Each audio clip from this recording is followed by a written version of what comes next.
Welcome to this episode of Jester Chat, proudly supported by the Wave podcast platform. Yeah, for all your podcast needs, these are our team. Please hit them up. They do a great job for us. I'm joined here today by Barbara Sigere. How are you, Barbara? I'm good, thank you.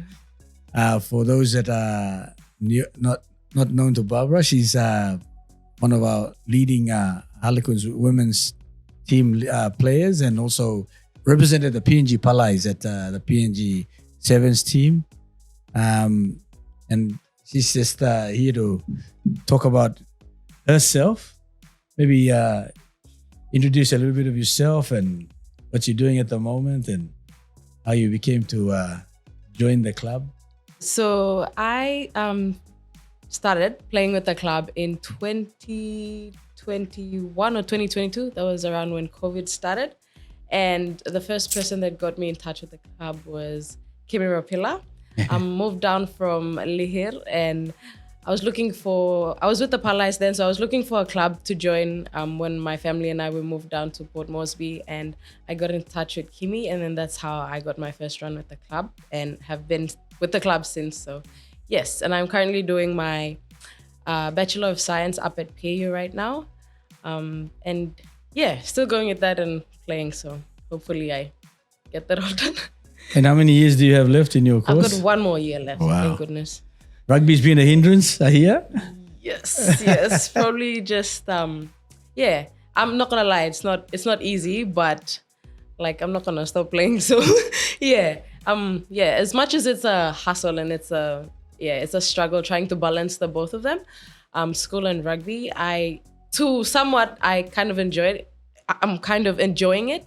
It's keeping me busy and keeping me focused. So, yes. Yeah, that balance is obviously something as a player you have to find, I presume. But science, why science?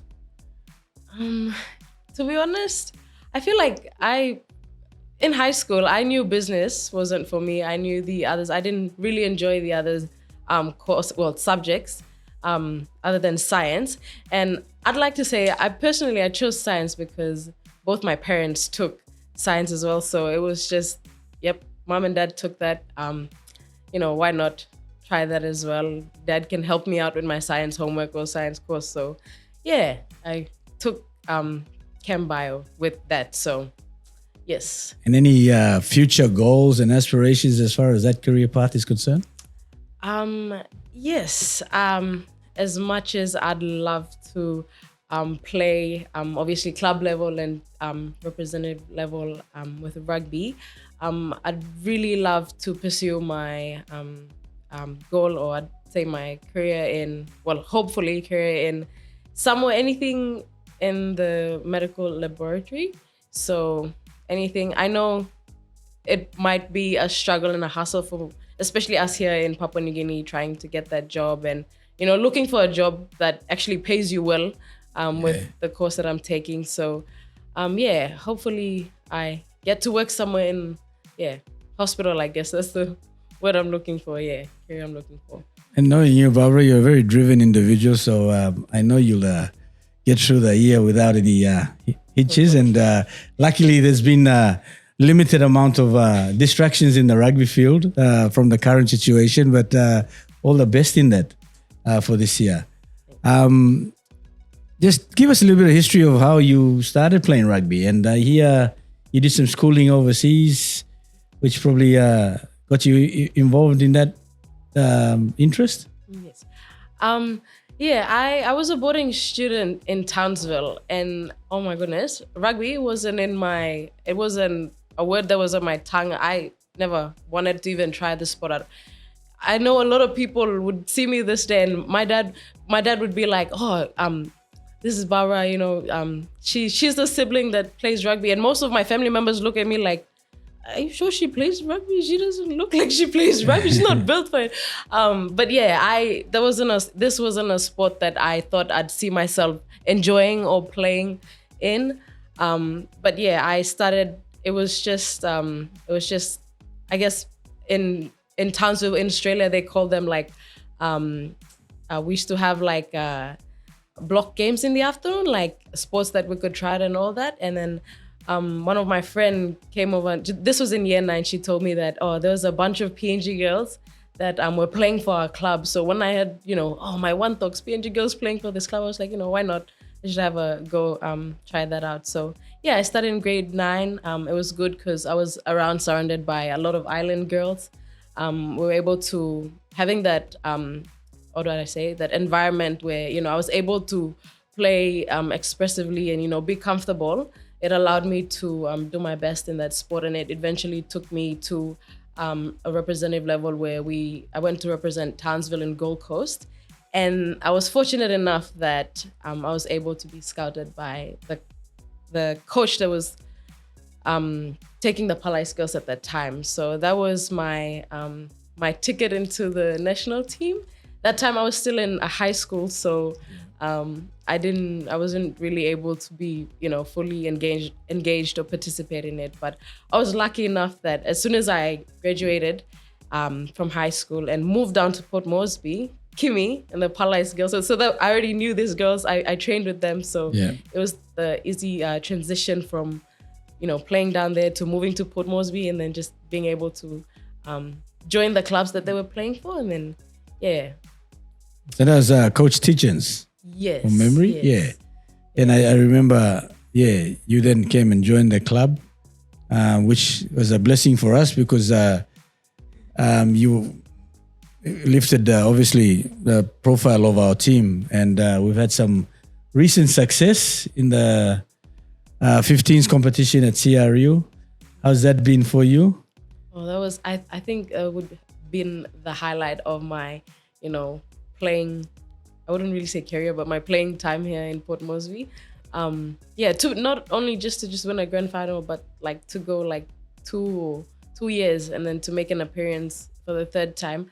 I think I told myself that, as uni started, I was gonna slow down a bit with rugby, but when I got a taste of, making it to the finals and just being able to see a lot of girls get involved, I think that really boosted my passion and confidence to continue the sport. So and then obviously making the national side, you've come back into the club area. What's one of the things that would I'd say drives you in trying to obviously really try to put out your best out on the field for the club when we're talking Harley's club? But like, what's one of the things that drives you?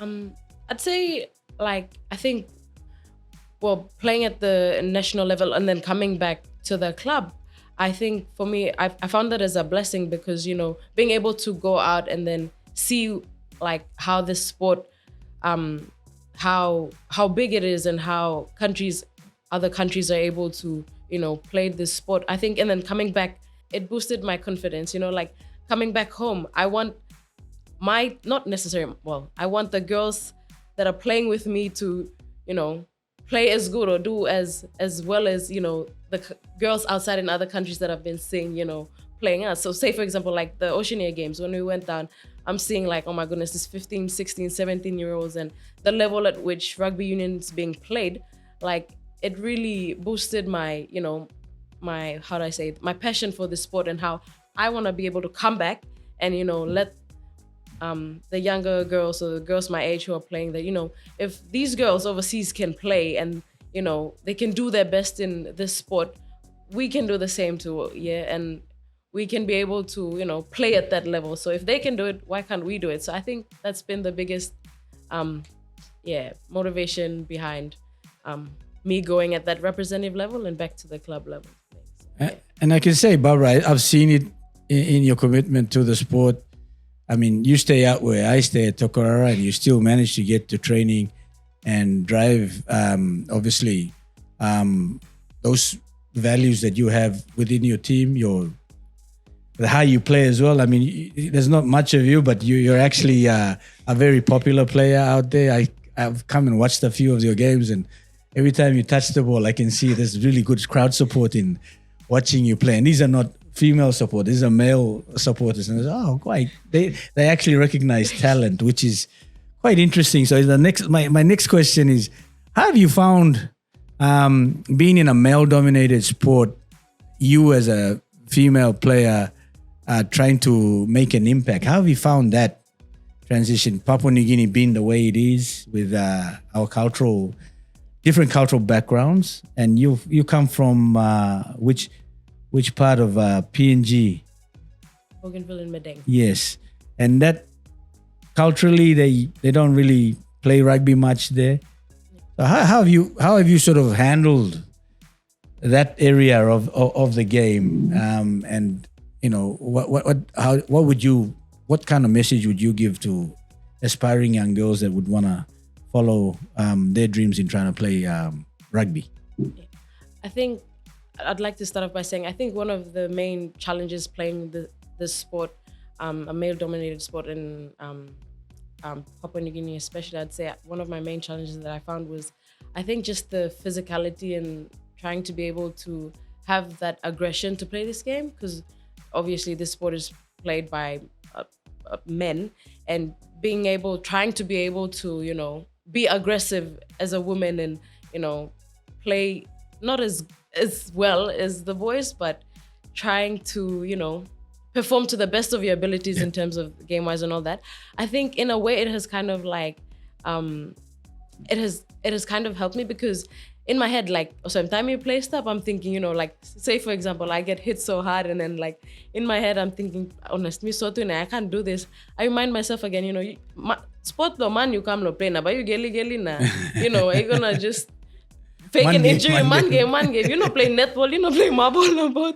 So yeah, I think in a way, I'd like to say the physicality and the aggression that, you know, because as you mentioned, is the sport that we play, we have a lot of male supporters too coming to watch, and you know, us girls playing too are like, you know what, we need to be strong, we need to be able to, you know, show our toughness while playing this sport. So it in a way it has helped me, you know, become, I'd like to say, the person or the player that I am today, because without that aggression, or without that challenge, I don't think I'd be able to be you know, where I am right now. And that's the same message that I'd like to bring across to the young girls. You know, if you choose to play this sport, you know, there's challenges that come with it, and we as girls or females need to be able to, you know, grasp that, and just show the boys that, you know, we can play this sport, because other countries, they're doing the same, and there's no reason for us Papua New Guinean girls to not do the same as well. So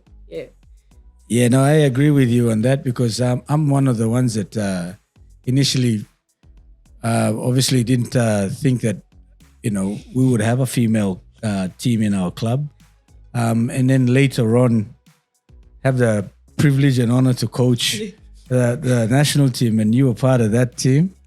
And one of the things I found was it's a total different environment to coaching the boys, because the girls are coming from a different background. They don't have, I suppose, that early part of their teaching or coaching in school sport, and then you bring them through and they have a way of coming through the pathway.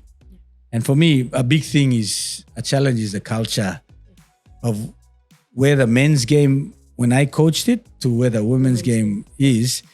And I try to think I could coach like the men, but it's a totally, you got to deal with so many different challenges. And I found that quite interesting, to be honest. And that was actually a good a learning curve for me, to be honest, that South African Challenger Series.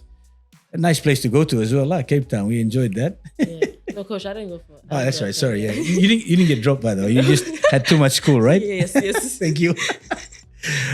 So I found that quite challenging, dealing with the female environment of how they prepare for games, and then totally different from how we prepare with the boys. So I understand where you're coming from, and I hope that doesn't distract a lot of our young girls coming through, because at the end of the day, it's a different environment. So I don't think you have anything to prove, because you're playing with your own females, you know, challenging each other. So no one should really look at it like we got to be like the boys. You have your own product. Hey, I mean, that's at the end of the day, that's what we got to understand it as. And yes, it's a male-dominated sport, but at the end of the day, some of the females are actually really smarter players than some of the boys that I've coached. So it's quite interesting. I think the last area I wanted to touch on is what are your aspirations now? I know at the moment there's a bit of a issue with the national level. Each club at the moment and CRU. So where do you see yourself apart from your schooling? Taking your rugby to within the club area. I think right now, I think personally for me, I feel like it's a really good time for like at the club level for us to just, as much as we want to play at that rep level, it's a good time for us to, work on the little things we can improve in club level wise, just to better ourselves as players and individuals. And personally for me, I feel like it's a good timing for me to just finish off that degree that I'm on, get that on the way, and hopefully have enough time to just find a career that I'd like to pursue, or my goal. And once we're able to play at that representative level, I should most likely have a job and be able to work that with that, playing at that representative level. But at this point, honestly, I think it's a really good period for not just me, but for us, just all girls playing at this level, to just get a little things right in the club level. We fix ourselves before we're, once we're able to play at a national level, we're able to set the little things right before, go overseas and do all those things. Well, I'm pretty sure you'll achieve that degree you're looking for. You're a very driven individual. So I wish you all the best in that. And I wish you all the best in your season this year. You have a very young bunch of girls, and like all new, well, not sort of new teams, but new players, you go through the challenges of building again. Yes. And I know you're one of the players that drives that. So all the best in that. And thank you again for coming and sharing your story. Hopefully, everything goes well for you this year and you get that paper and get that job and get that balance you really are searching for. But I'm pretty sure you will. So thank you again. I appreciate it. Thank you, Coach. And that ends this podcast, proudly supported by the Wave podcast platform. And we'll see you for the next one. Thank you.